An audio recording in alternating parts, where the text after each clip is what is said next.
I never thought I'd be the kind of guy telling a story like this. For weeks now, I've been replaying everything in my head, over and over, wondering if I missed the signs. If there was a moment, just one moment, where I could have stopped things from spiraling the way they did. But the truth is, sometimes people don't change. Sometimes, they just show you who they really are. I'm Jack, 34M. Up until recently, I was engaged to Kate, 29F. We had been together for 3 years, engaged for the last 8 months. And until 2 months ago, I thought she was the love of my life. Kate was smart, funny, beautiful. She had this effortless charm, this way of making you feel like the most important person in the room when she talked to you. I used to love that about her. Hell, I used to love everything about her. I run a chain of organic grocery stores across Texas. It's something I built from nothing, starting with a single small shop in a not-so-great part of town. I had a vision: affordable, high-quality organic food for people who didn't want to spend their entire paycheck at boutique health stores. The first few years? Brutal. I slept in my office, lived off ramen and cheap coffee. I poured everything into that business, every dollar, every waking hour. People told me I was crazy, that I'd never make it. But little by little, that one shop turned into 3, then 5. Now, I own 12 locations across 3 states, and I finally have the life I worked so damn hard for. So when Kate and I got serious, I told her straight up I was going to get a prenup. It wasn't because I didn't trust her. It was because I'd spent 10 years building this, and I wasn't about to risk losing it if things ever went south. She had no problem with it. At least, that's what she told me. I totally get it, she had said, squeezing my hand. I'd do the same if I were you. I even made sure it was fair. If we ever split, she'd get a generous settlement, increasing based on the length of our marriage. I set up a separate emergency savings account in her name, just in case. I wanted her to feel secure, with or without me. She never argued, never hesitated. Until 2 months ago. It started small, just little comments here and there. Marriage is about sharing everything, isn't it? I was reading about this couple who split everything 50-50ths, even their business. At first, I didn't think much of it. Everyone gets nervous before a wedding. I figured maybe she was just overthinking things. But then she started asking weirdly specific questions about my business. Not casual, supportive questions, the way she used to. No, these were about profit margins, expansion plans, company structure. She started sitting in on my work calls, too, pretending to just be hanging out, but I could tell she was listening. Then she dropped this on me. I want to be involved in the business. Now, Kate's background? Social media marketing. She'd worked for a couple of small clothing brands, running their Instagram pages and ad campaigns. And she was good at it. But grocery store chains? That was a whole different beast. Still, I played along. Okay, I said. What part do you want to help with? She didn't even hesitate. I should oversee marketing, she said. And I'll need an office at headquarters. Something in my gut twisted. Kate had never cared about the business before. Not really. She had always been supportive, but she never showed any interest in running things. Now, all of a sudden, she wanted an office, and at the same time, something else changed: her spending habits. She used to be super independent when it came to money. We split date nights. She paid her own bills. She never expected me to cover everything. That's part of what I loved about her.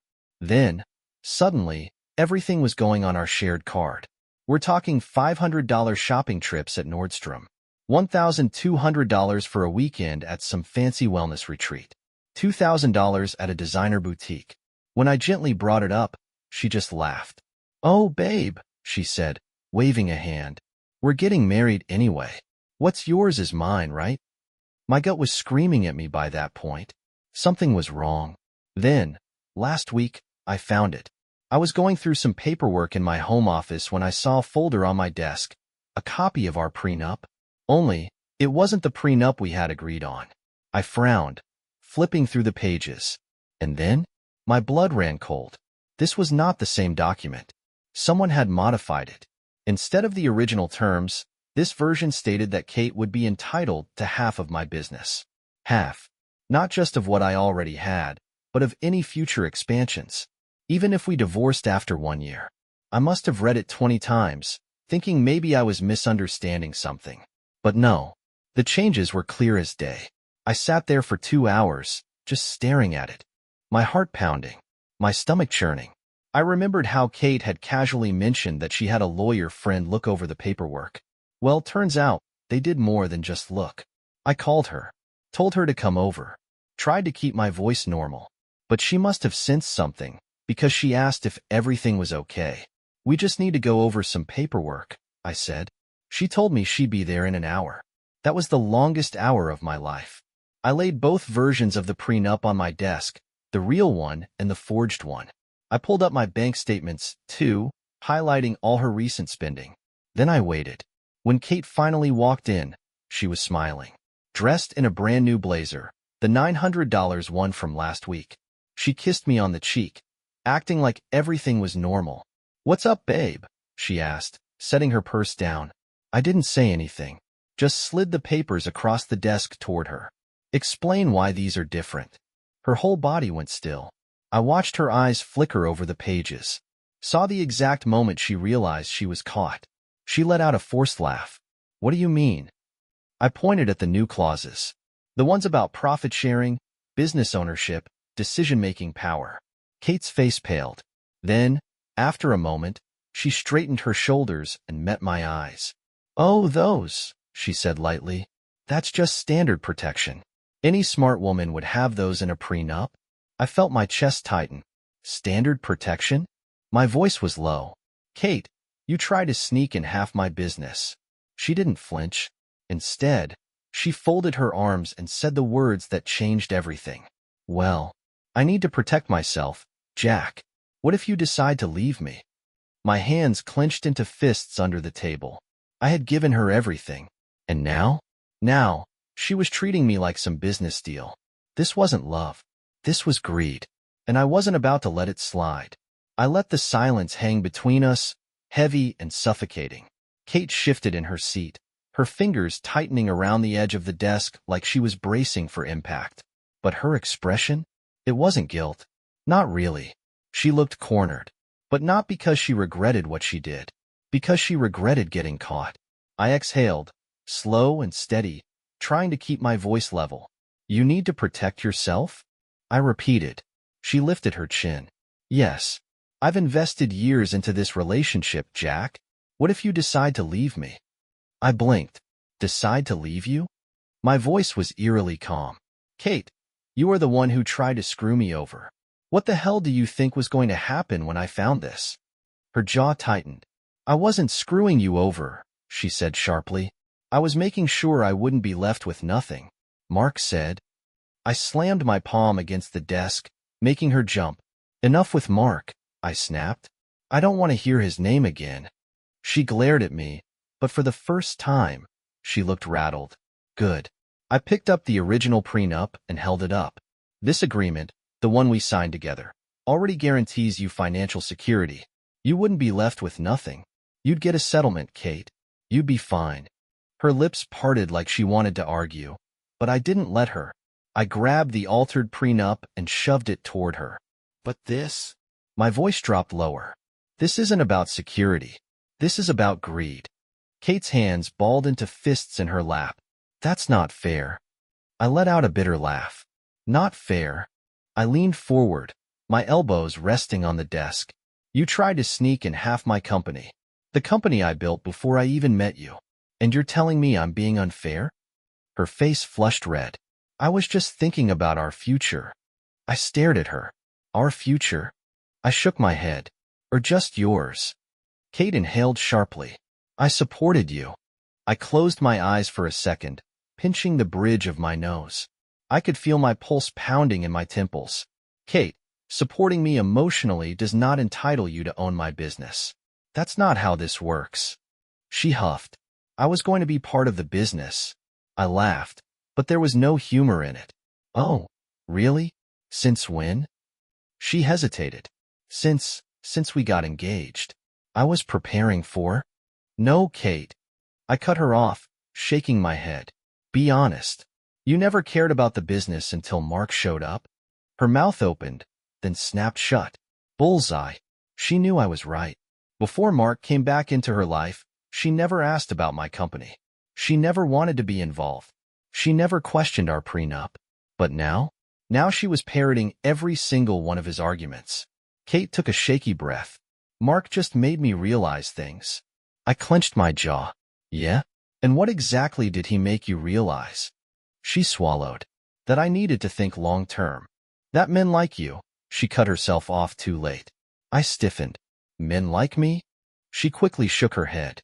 I didn't mean. Yes, you did. My voice was eerily quiet now. You meant exactly that. I pushed back from the desk and stood up. Kate's eyes widened. Jack? No, I said firmly. I think I've heard enough. She shot up from her chair. Wait, just listen. I turned away, rubbing a hand over my face. My stomach was in knots. This woman, the woman I had loved, the woman I had planned to marry, had been playing a long game. Maybe she didn't start out that way, but somewhere along the line, she had stopped looking at me like a partner and started looking at me like a paycheck. Kate let out a sharp breath. This is why I wanted to talk about this before the wedding, she snapped. I didn't want it to come to this. I turned back to her, my eyes narrowing. Come to what, Kate? She swallowed hard. Us fighting like this. I laughed coldly. No, what you didn't want was to get caught. Don't pretend this was ever a conversation. You didn't bring this to me. You tried to sneak it in. She bit her lip, but she didn't deny it. I shook my head. You know what? I said, stepping around the desk. I'm done. Kate blinked. What? I'm done, I repeated. We're done. Her face crumbled. Jack, no. We can fix this. I exhaled, suddenly exhausted. No, Kate. We can't. I stepped past her, walking toward the door. My hand was on the handle when she grabbed my arm. Her fingers were cold. Desperate. Please, she whispered. I made a mistake, but I still love you. I closed my eyes. For a brief moment, I let myself remember the good times. The way she used to curl up next to me on the couch, tracing lazy circles on my skin with her fingertips. The way she used to laugh at my terrible jokes, throwing her head back like I was the funniest man alive. I had loved her. So damn much. But this wasn't love. This was manipulation. I opened my eyes, pulled my arm free, and stepped back. No, I said quietly. You love what I can give you. Kate's breath hitched. That's not true. I just shook my head. I want you out of my house. Her lip trembled. Jack, please. I stepped aside, gesturing toward the door. Go. She hesitated. For a second, I thought she was going to fight me on it, that she was going to dig in her heels and refuse to leave. But then something in her eyes shifted. It wasn't regret. It wasn't heartbreak. It was calculation, like she was already trying to figure out her next move. And that told me everything I needed to know. Without another word, she grabbed her purse, turned on her heel, and walked out. The door slammed behind her. And just like that, the woman I had planned to spend the rest of my life with was gone. But somehow, I had a feeling this wasn't over. Kate didn't text me that night, or the next morning. For the first time in 3 years, my phone was silent. I should have felt relief. Should have been able to breathe easier knowing she was finally gone.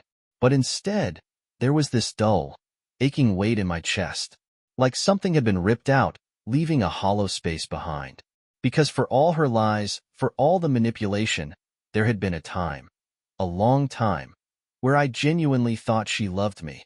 And maybe she had. But love wasn't supposed to feel like this. It wasn't supposed to feel like watching your back in your own home. I tried to focus on work that day, throwing myself into meetings, inventory reports, anything to keep my mind occupied. But even in the middle of conversations, my brain kept drifting back to the look on Kate's face before she walked out. That wasn't heartbreak. That wasn't even anger. That was calculation. And that's what scared me the most. I had a feeling I hadn't seen the last of her. I was right. It happened the next afternoon. I was in the middle of a meeting with my biggest supplier, an older guy named Richard, who'd been with me since my second store, when my assistant, Rachel, knocked on the door. Jack, I'm so sorry to interrupt, but, she hesitated, looking uneasy. I frowned. But what? Rachel glanced over her shoulder, then back at me. Kate's here. My stomach dropped. Richard raised an eyebrow. Trouble in paradise? I forced a tight smile. Something like that. Rachel shifted. She says it's urgent. Of course, she did.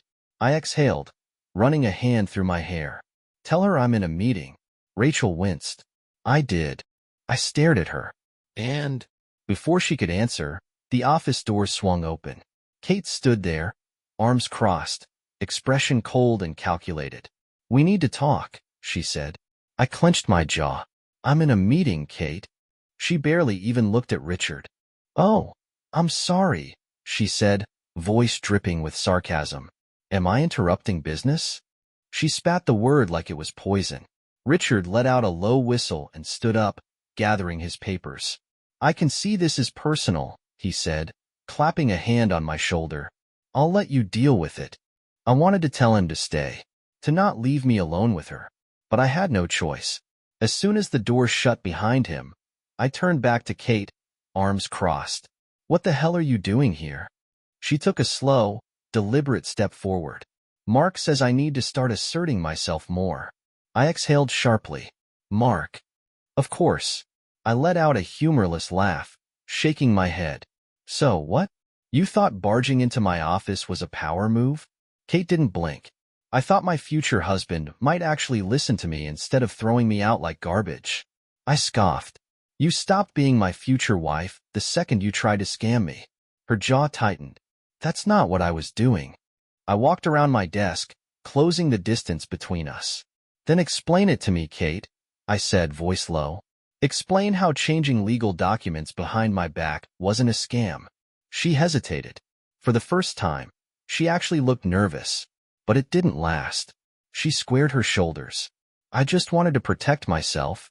I let out a slow breath. Kate, the original prenup already did that. It guaranteed you financial security. It was fair. She let out a bitter laugh. Fair? Fair for who?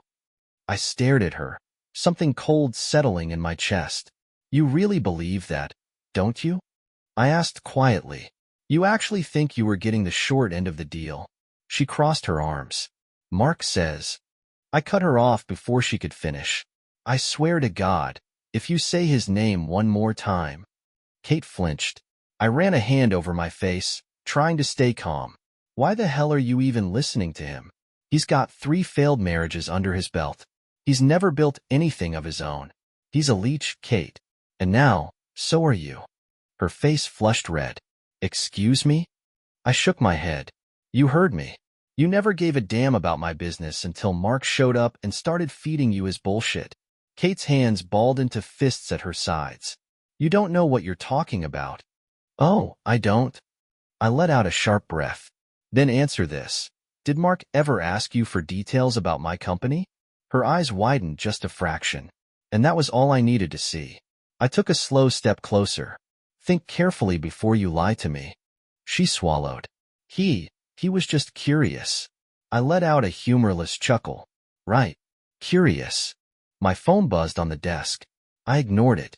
Did he ever ask about financials? I pressed. Kate hesitated. I don't. I grabbed my phone and turned the screen toward her. Because my accountant just texted me saying someone's been making calls to my office, asking for details about my corporate structure. Kate went pale. I clenched my jaw. You didn't just try to take my business, Kate. You handed it over to your brother. She opened her mouth, closed it.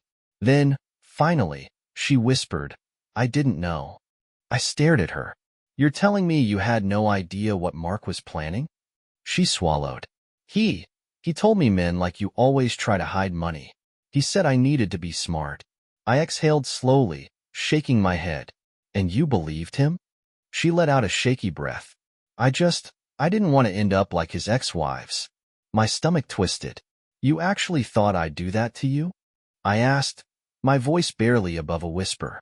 Kate pressed her lips together, her eyes shining, but I couldn't feel bad for her.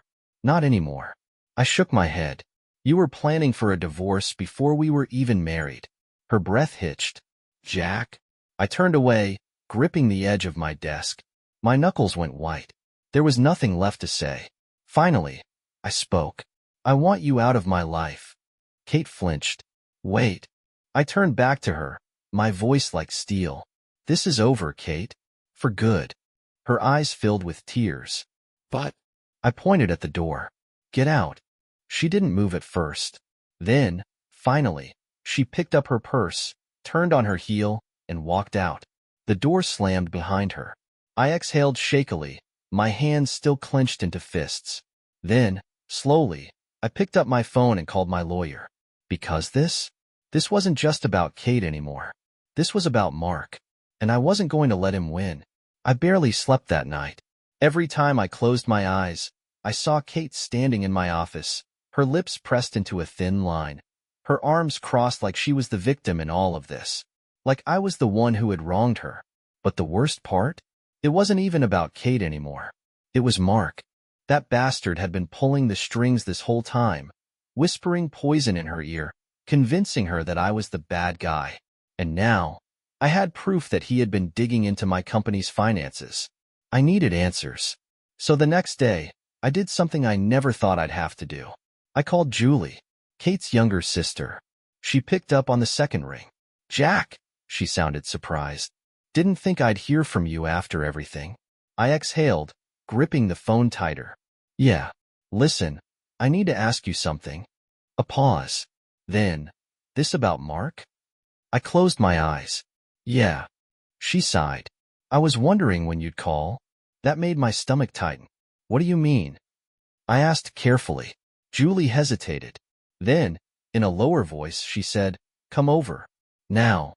Something about her tone made the hairs on my arms stand up. What's going on? Another pause. Then, just trust me.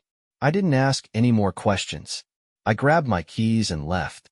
Julie lived in a small townhouse about 20 minutes away. By the time I got there, she was already waiting for me at the door. Arms crossed over her chest, her face set in a grim expression. Without a word, she motioned for me to come inside. I followed her into the kitchen, where her laptop was open on the counter. She spun it toward me. You need to see this, she muttered. I leaned in, and my stomach dropped. It was an email thread between Mark and some guy named JT. My pulse pounded as I skimmed through it. JT, if we're moving forward, I need a full breakdown of his assets. Business holdings, liquid cash, expansion plans. You sure your sister can get that info? Mark, don't worry. She's already on it. She just doesn't realize it yet. My fingers curled into fists. Then, the next message. Mark, once the prenup is signed, we'll be in position. Give it a few months, then we start planting the idea of divorce. That's when we push for a buyout. I felt sick. This wasn't just about Kate trying to secure a financial safety net. This was a setup from the start. I clenched my jaw. Where did you get this? Julie shifted, rubbing the back of her neck. Mark left his laptop open when he was helping Mom set up her email. She exhaled sharply. I wasn't snooping, Jack, but when I saw your name, I clicked. I shook my head. No, you did the right thing. Julie crossed her arms. I knew he was a piece of shit, but I didn't think he was this bad.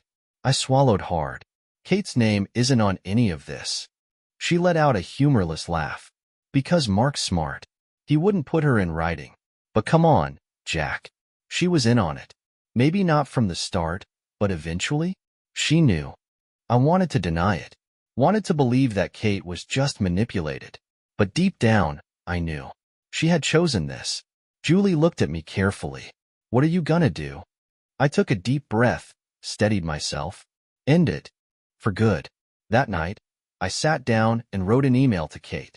Kate, due to your actions regarding the prenup and your involvement in sharing private business information, our engagement is over. The wedding is canceled. My lawyer has been informed, and any further communication will go through him. Do not contact me. Jack. I hovered over the send button. Then, I pressed it. 20 minutes later, my phone exploded with notifications. Kate, her mom, even a couple of her cousins. I ignored them all, until one message caught my eye. From Kate. Mark says you can't just cancel a wedding without agreeing on a settlement first. A settlement. Like this was a business deal. My blood turned to ice.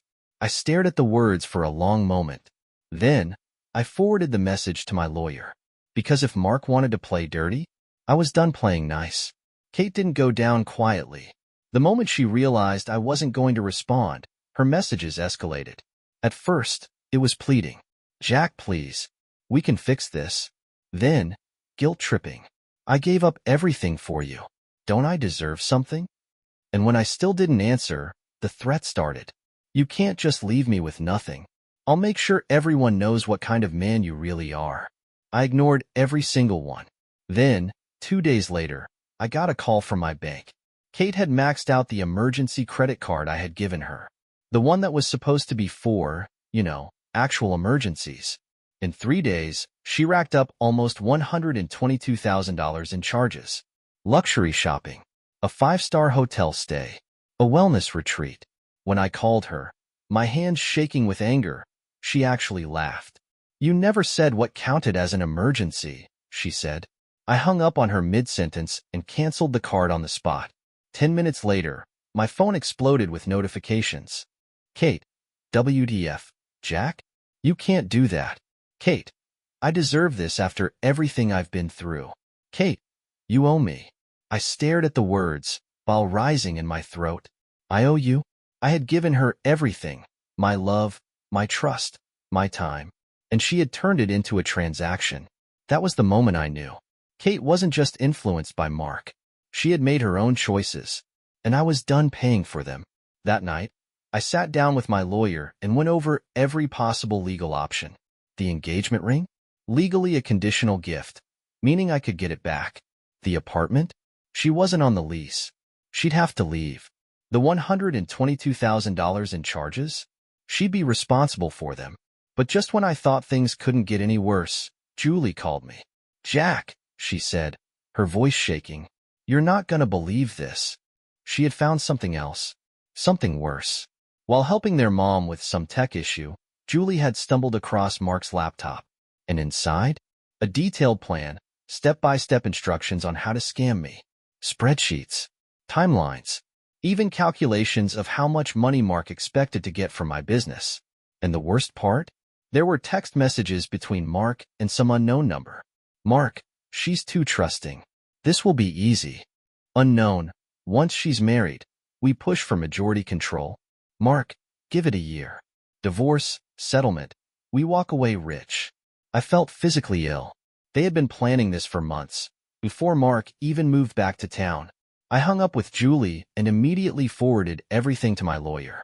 Then, I waited. 2 days later, Mark was arrested for corporate espionage. Turns out, he hadn't just been digging into my finances. He had tried to sell my business data to competitors. Kate?